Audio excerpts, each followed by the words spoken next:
네, 기술적 분석입니다. 시장 상황 살펴보도록 하겠습니다. 자, 나스닥 같은 경우 어제 2.61%가 빠지면서 200일선 아래쪽에서 하방을 그리는 모습이 나왔습니다. 자, 이 부분은 긍정적인 부분이라고 보기는 어렵고 향후에 슬로우 스토캐스틱상 이격도를 줄여가는 과정에서 추가적인 조정을 만들어낼 수 있는 가능성이 높아졌다라고 볼 수 있을 것 같아요. S&P 500 같은 경우도 1.78%, 특히나 반도체를 조심해야 된다고 계속 강조드리고 있는데 나스닥보다 2배 가까이 4% 이상 빠져주면서 상당히 큰 조정폭을 만들었습니다. 나스닥이나 S&P 500 그리고 반도체 섹터 모두 제가 중장기적인 조정장이라고 말씀을 드리는 이유는 일단은 존재했던 박스권을 이탈했기 때문이에요. 그러니까 1년에 우리가 한두 번 정도 오는 조정이 있습니다. 1년에 한두 번 정도는 어떤 조정이 발생을 하냐면 이렇게 200일선 하단까지 터치해주는 조정들이 한두 번씩 발생을 하기 마련이에요. 그럼 지금은 1년에 한 번 정도 오는 중장기적 조정이 이미 달성이 된 상황이라고 볼 수가 있고, 우리가 대비를 해야 되는 거는 10년에 한두 번씩 오는 200주선까지 도달하는 조정이 올 수도 있다는 겁니다. 지금 코로나 시기 그리고 금리 인상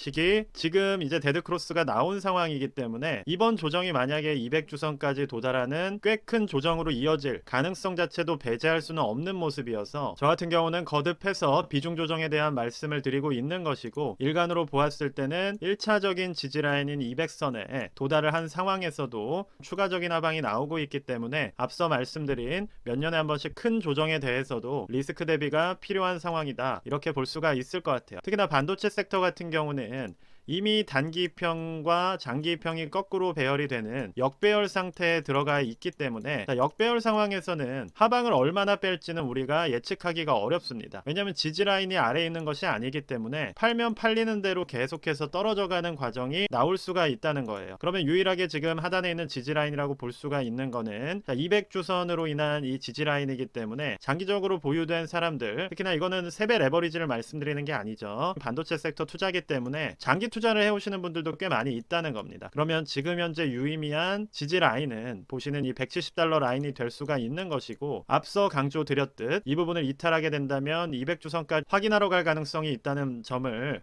지적을 해드렸던 것처럼 위험한 상황이다. 그리고 세배 레버리지로 보았을 때는 이미 이 정도의 낙폭만으로도 꽤 큰 손해를 보았을 것이고, 추가적인 조정이 나오게 된다면 그 부분은 회복하기 어려워질 수 있다는 점을 설명드리고 있습니다. 반도체 섹터 같은 경우는 200주선까지의 조정은 충분히 지금 나올 수 있는 흐름이고, 반등의 에너지가 포착이 되고 있지 않기 때문에 그 부분에 대해서 비중을 낮춰주는 선택을 하시라는 점을 계속 설명을 드리고 있어요. 그러니까 모든 걸 다 팔아버리면 단기적인 반등이 나올 때 재진입을 한다거나 이러한 내가 심리 관리가 안 될 수가 있기 때문에 일정 부분 현금을 확보를 해둔 상황에서 큰 조정이 나오더라도 비교적 저렴한 가격대에서 내가 평단을 낮추게 된다면 그때는 심리적인 안정감을 얻으면서 다시 우상향하는 기회를 잡아갈 수가 있는 것이어서 그런 부분들에 대한 대처를 마련해 주시면 좋을 것 같습니다. 지금은 전반적인 시장 자체는 일간으로는 변동성이 커질 수가 있어요. 어제 이렇게 빠졌다고 하더라도 또 그저께는 올라갔던 것처럼 오르락 내리락 하면서 우하향해 나갈 가능성이 높은 상황입니다. 그러면 우리가 주의를 해야 되는 거는 차트를 거꾸로 본다라는 설명을 드렸던 것처럼 이렇게 급등주 패턴에서는 이 위쪽에서 움직이면 엄청나게 크게 움직입니다. 투자를 하신 분들이라면 알겠지만 많이 올라가는 종목 같은 경우는 예를 들어서 단기평 위쪽에서는 막 윗꼬리도 만들었다가 하단부에 닿았다가 뭐 다시 상한가를 친다거나 이런 식의 변동성이 큰 움직임들이 많이 발생을 한다는 거예요. 지금도 똑같은 겁니다.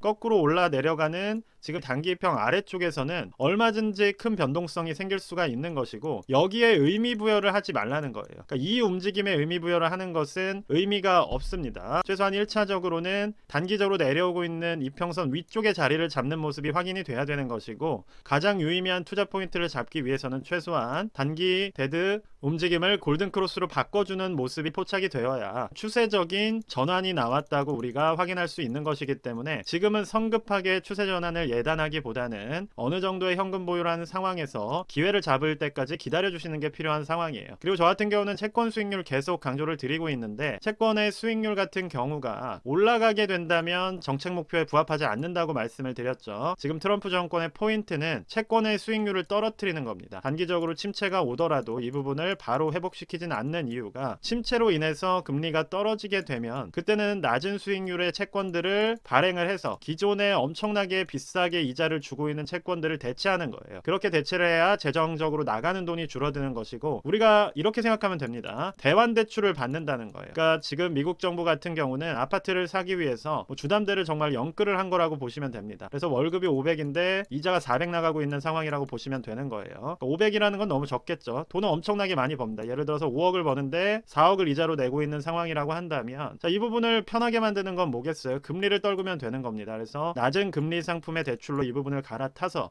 예를 들어서 이자를 1억이나 2억까지 떨어뜨려 버린다면 얼마나 자금적인 운영에 숨통이 트이겠어요. 이 부분을 기다리고 있는 것이기 때문에 채권의 수익률 자체는 우하향 쪽으로 방향을 잡을 때 시장도 역시나 빠져내려갈 가능성이 높다는 겁니다. 그러면 지금 하단부에서 나온 반등 같은 경우는 추세적인 에너지가 전환이라고 볼 만큼 강하지 않기 때문에 계속해서 이런 식으로 우하향하는 움직임이 잡히게 된다면 주식 역시도 동일하게 계속해서 빠져내려갈 가능성이 높은 상황이다 봐주시면 될 것 같습니다. 그리고 WTI 석유 가격 같은 경우도 보시는 것처럼 계속해서 우하향하는, 신저가를 최근에 잡혔던 부분보다 써가는 모습이 나오고 있어요. 이 얘기는 경기적으로 침체적인 부분이 포착이 되고 있다는 것이고, 이전에 코로나 시기 때도 기억을 하시겠지만 셧다운이나 이런 부분들로 인해서 단기적인 침체가 왔을 때 석유 선물 같은 경우는 마이너스 가격까지 기록을 했습니다. 한 30, 20달러까지 떨어졌던 바가 있어서 그런 부분들에 대해서도 체크를 해주실 필요가 있다는 거예요. 다 전체적으로 보았을 때 다양한 지표들이 우하향하는, 그리고 시장의 어느 정도 단기적인 침체를 용인하는 분위기가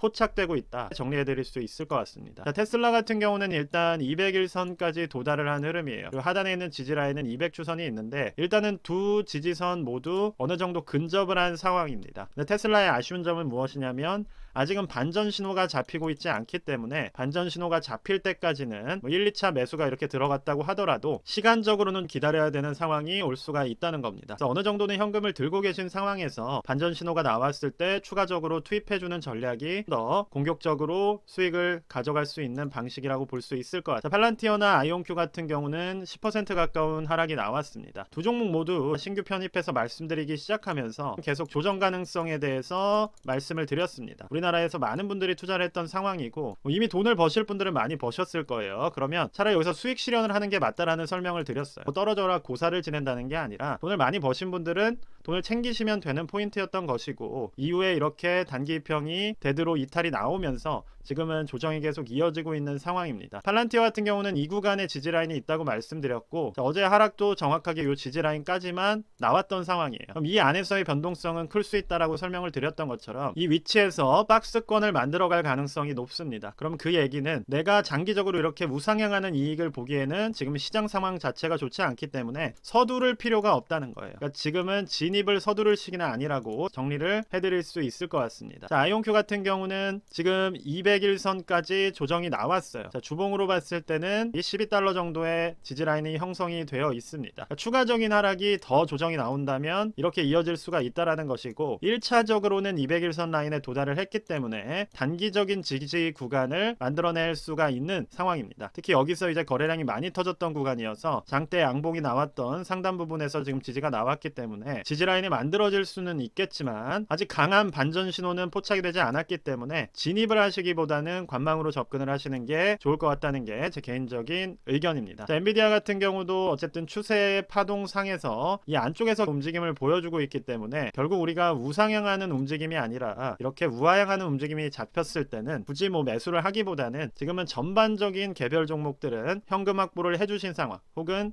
수익을 보고 있었다면 수익 실현을 하신 상황에서 재진입 기회를 기다려 주실 타이밍이라는 점을 말씀드리도록 하겠습니다. 특히나 이제 역배열 상황에서는 어제 설명을 드렸듯이 무조건 V자 반등이 나오는 것이 아니라 또 언제든 무너져 내릴 수 있다라는 단점, 왜냐면 위쪽에 매물대가 있기 때문에 투매가 쏟아지게 된다면 밀려 내려가는 겁니다. 그러한 부분들의 약점이 있다라는 거를 이해를 해주신 상황에서 지금은 조심스럽게 투자를 할 시기라는 점 마지막으로 강조를 드리면서 오늘 영상 마무리하도록 하겠습니다. 영상이 도움이 되셨으면 구독과 좋아요 부탁드립니다. 감사합니다.